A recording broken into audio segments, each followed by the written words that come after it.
আজি বিজেপিৰ সভাপতিগৰাকীয়ে মুকলিভাৱে ভিডিঅ' কনফাৰেন্সত তেওঁলোকৰ বিধায়ক নেতাক নিৰ্দেশ দিছে যে কি কোনটো বুথত বিজেপিৰ ভোট নাই সেইকেইটাৰ লিষ্ট লাগে 12 তাৰিখৰ পিছত। এটা অভিযোগ আনিছে আমাৰ ৰাইজৰ দলৰ সভাপতি অখিল গগৈ ডাঙৰীয়াই। বিজেপিয়ে কৈছে যে এইটো অখিল গগৈ ডাঙৰীয়াই মিছা কথা কৈছে, যিহেতু বিৰোধী বিধায়ক অখিল গগৈ ডাঙৰীয়া।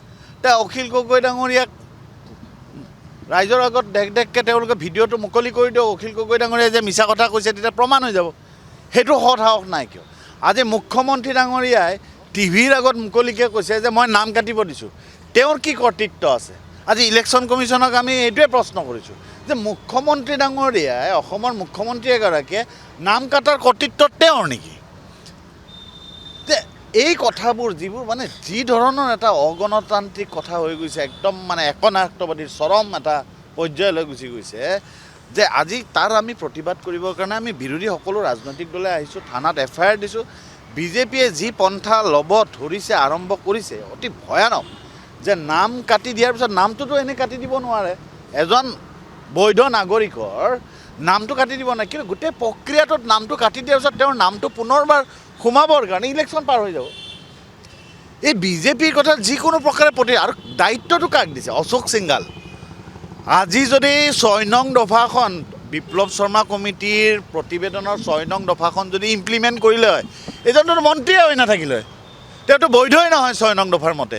সেই মানুহজনক অসমৰ ভৱিষ্যত সুৰক্ষিত কৰিবৰ কাৰণে দায়িত্ব দিছে, যে 60টা সমষ্টিত ক'ত কাটিব, কি কৰিব, এই কথাবিলাকৰ দায়িত্ব। আজি অখিল গগৈ ডাঙৰীয়াই মুকলিভাৱে প্ৰত্যাহ্বান জনাইছে। সেইকাৰণে মুকলিভাৱে প্ৰত্যাহ্বান জনোৱাৰ পিছত আজি সেই সৎ সাহসখিনি নাই কিয়?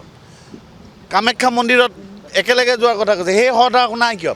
ঠিক আছে, অখিল গগৈ ডাঙৰীয়া বিৰোধী বিধায়ক, আপোনালোকে অখিল গগৈ ডাঙৰীয়া মিছা কথা কোৱা বুলি কৈছে।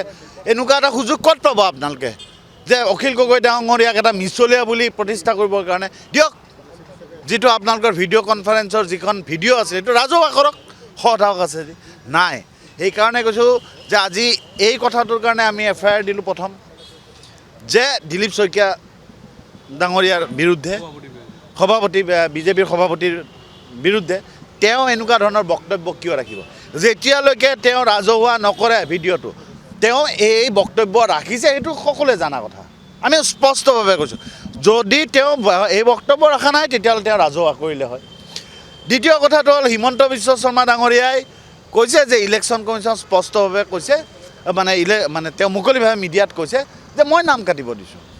সন্দেহজনক অমুক তেওঁ নিৰ্ধাৰণ কৰিব নেকি কোন সন্দেহজনক, কোন সন্দেহ, কোন দেশী, কোন স্বদেশী তেওঁ নিৰ্ধাৰণ কৰিব নেকি?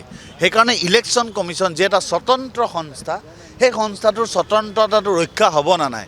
আজি এই প্ৰশ্নটো আমি ইলেকশ্যন কমিশ্যনক কৈছোঁ, ইলেকশ্যন কমিশ্যনক প্ৰশ্ন কৰিছোঁ, আৰু তেওঁ এই কথাত বিহিত ব্যৱস্থা ল'বলৈ আৰু মত কেছ ল'বৰ কাৰণে ইলেকশ্যন কমিশ্যনক আমি আহ্বান জনাইছোঁ।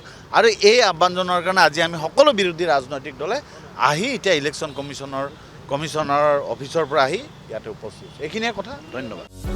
যিকোনো খবৰৰ বাবে যোগাযোগ কৰক আমাৰ এই নম্বৰত 9181 307 2221।